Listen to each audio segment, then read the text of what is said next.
welcome to my channel. And for those who are new to my channel, this channel is all about Korean culture, Korean way of life, places to visit in the countryside here in Korea. And I am a married immigrant, so my channel is all about the way of life of married immigrants, especially those married immigrants who lived in the countryside, because I am living in the countryside.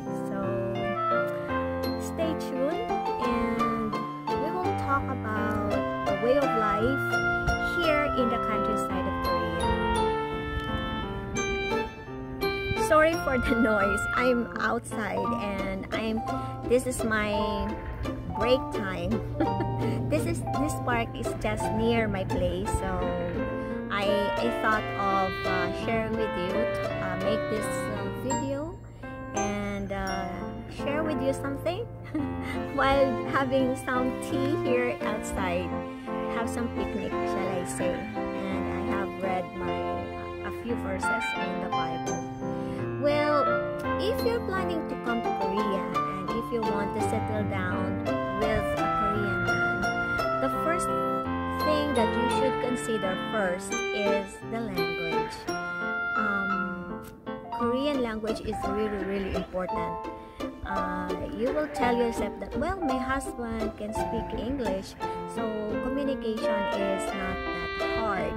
Well, if your husband can speak English, that's a real bonus for you.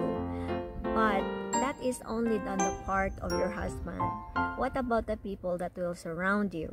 So take that initiative to learn the Korean language as fast as you can, if you want to be understood and if you want to understand them. Because learning the Korean language will also help you learn the Korean culture. And Korean culture is really beautiful. At first, when I arrived here, I find it so difficult.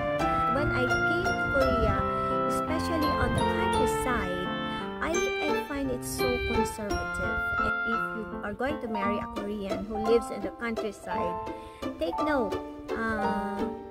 You need to embrace yourself with the Korean language.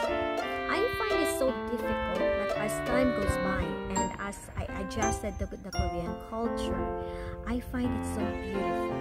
Korean culture has so much respect on the elders. Ito nakita ko talaga yung respeto nila sa parents nila, sa mga older person nila.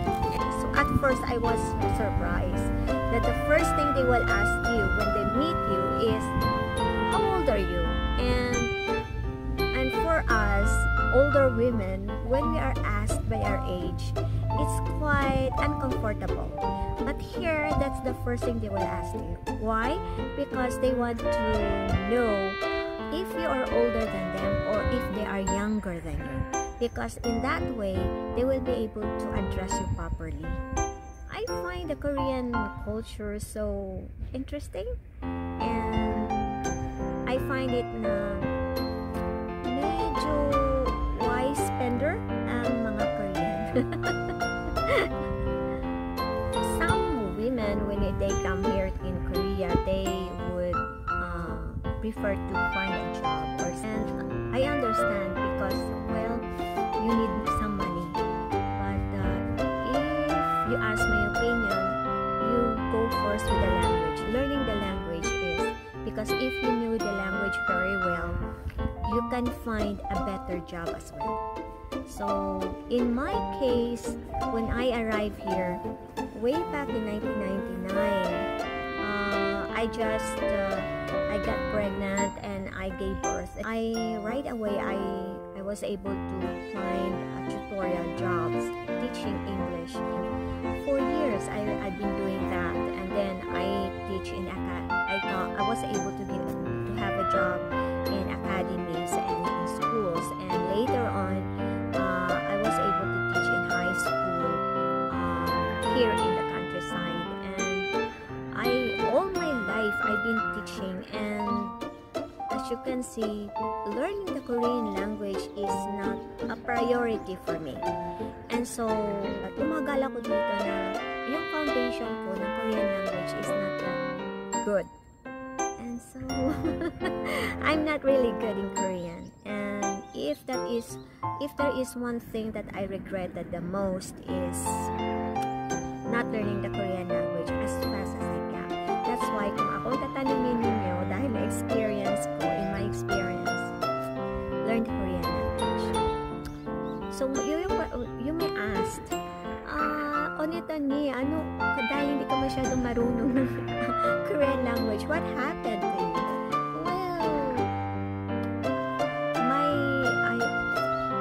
my job experience in Korea here, even in the countryside, medyo naging English teacher ako, and then later on, naging employee, and I have an insurance agent, pero tumagal ako sa pagiging employee sa multicultural center. And, well, hindi ako masyadong naano sa mga hard labor jobs. But here, kahit na anong trabaho, hindi mo maliitin yung mga nagtatrabaho, yung hard labor, yung mga naglilinis ng mga hotel or sa mga factories, kasi malaki talaga guys ang sahod. And tayo naman mga Pilipino, as long as malinis ang trabaho, tsaka yung may dignidad na trabaho, ganyan tayo mga Pilipino. And I'm proud to be that kind of yung idea, yung way of thinking ng tao. Kasi dito guys, kung hindi ka lang mapili sa trabaho, malaki ang pera, malaki ang sahod. Yung mga naglilinis ng mga hotel dito, yung mga cleaners dito, mas mataas pa yung sahod dyan sa Philippines na nag-o-opisina. Yung mga ordinary na nag-o-opisina lang sa Philippines, I don't think makukuha yung sahod ng mga cleaners natin dito o nagpa-factory dito. Mataas ang sahod. They can earn, medyo malaki lang. Yeah, so maybe because of the economic status ng Korea compared mo naman sa Philippines. So I'm not under meaning man sa hindi ko pinababa yung sa kasi yung economy naman ng Korea is a little better off sa Philippines. Iyon, in-laws, naku po, paswertihan po ng in-laws dito sa Korea. Pero love begets love. If you give them love, if you show them respect and love, later on, your in-laws hindi naman yung mga bato hindi pusong bato ang mga Korean. In fact, if you show them love, if you show them respect, if you show them patience, it pays off in the end. Mamahalin ka rin ng mga Korean, sa totoo. Maano din yung puso ng mga Korean, sa totoo. And yeah, I love being here. I wish medyo malapit lang ang Korea sa Philippines, and I could bring my family in here. But well, life is a reality, and so now that